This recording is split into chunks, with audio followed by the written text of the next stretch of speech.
जय श्री हरि। 18 जुलाई से अधिक मास आरंभ हो रहा है, जो कि 16 अगस्त तक हमें प्राप्त होगा।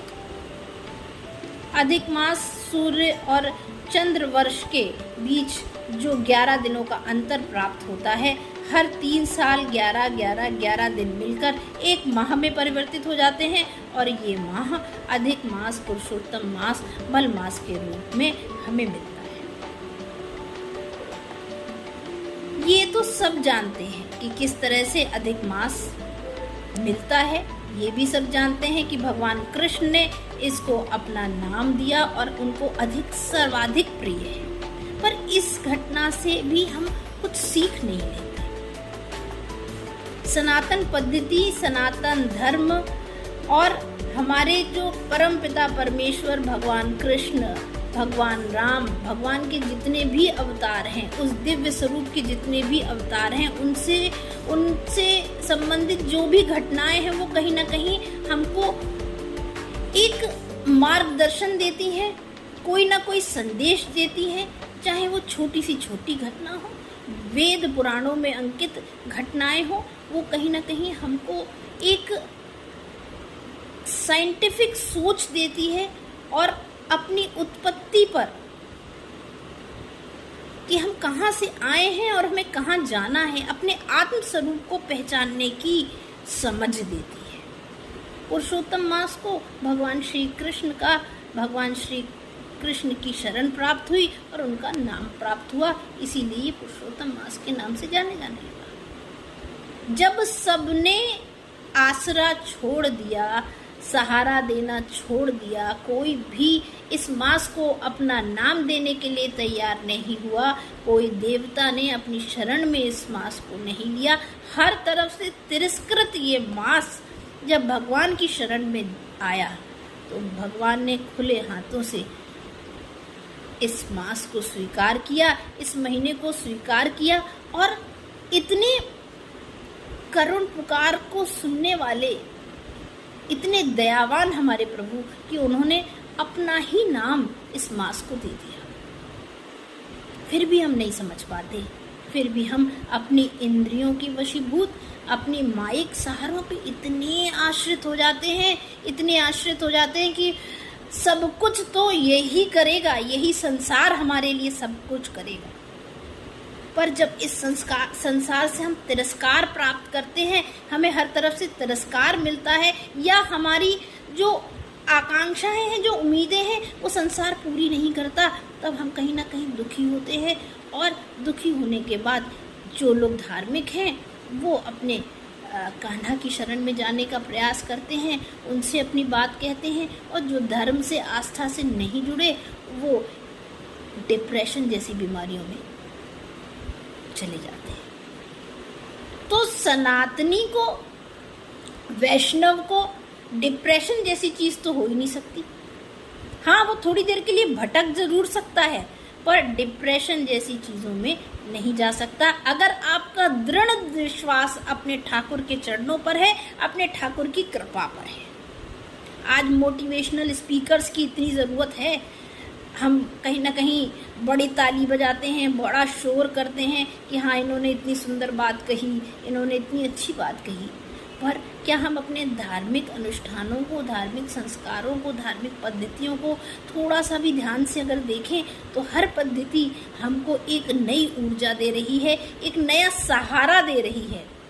वो सहारा आत्मनिर्भर बनाता है, स्वावलंबी बनाता है, आपको कर्म करने के लिए प्रेरित करता है, ना कि आपको आश्रित बनाता है।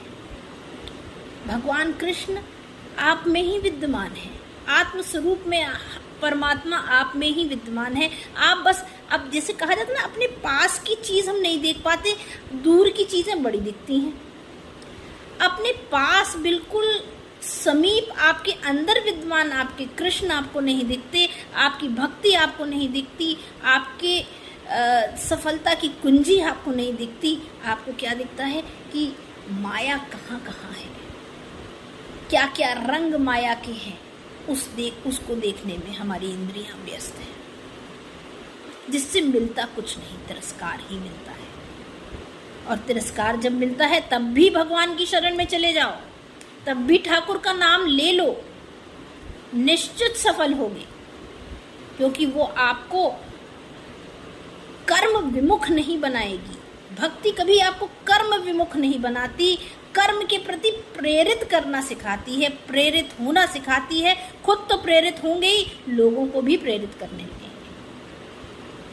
भगवान का नाम, जब कुछ लोग कहते हैं ना कि क्या जोर जोर से भगवान का नाम जप करते रहते हैं, मन में जप करो, मन में जप करना श्रेष्ठ होता है, क्या जिव्या से बार बार ढोल मृदंग और ये सब लेकर जो है आप भगवान का कीर्तन करते हैं और जोर जोर से एक शोर सा आता है। बहुत से लोग हैं समाज में जो इस तरह की बातें करते हैं, पर आप ये बताइए, आप क्या बिना अभ्यास के किसी चीज में पारंगत हो सकते हैं?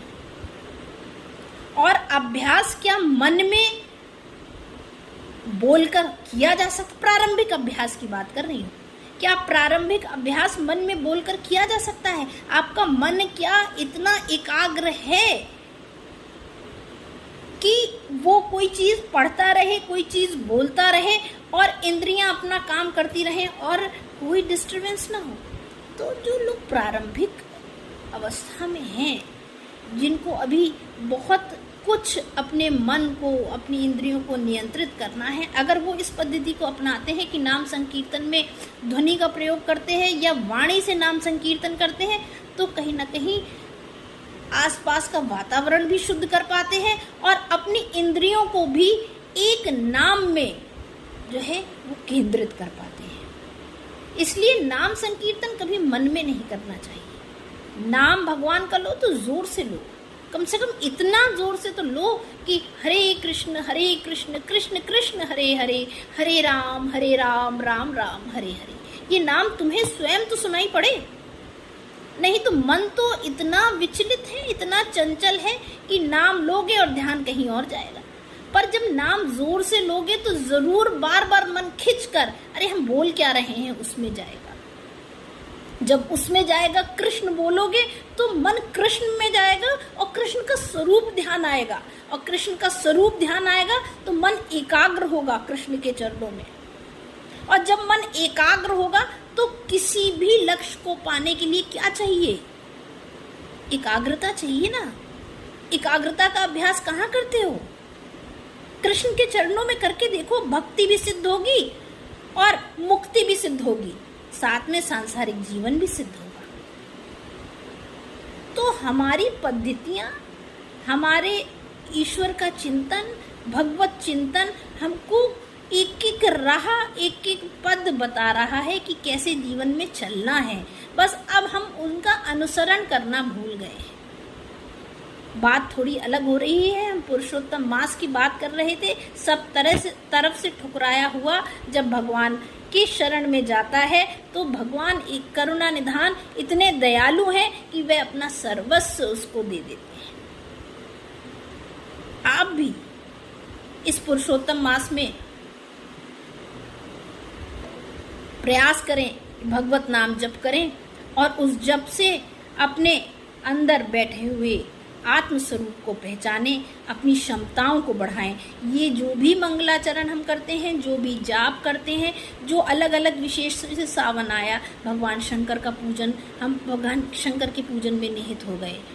कहीं ना कहीं जो परम पिता परमेश्वर हमारे अंदर विद्यमान है वो अलग अलग स्वरूपों में हमारे चारों तरफ विद्यमान रहते हैं कि कहीं तो हम आकृष्ट होकर केंद्रित हों और केंद्रित होकर अपने कर्मों में निहित हो।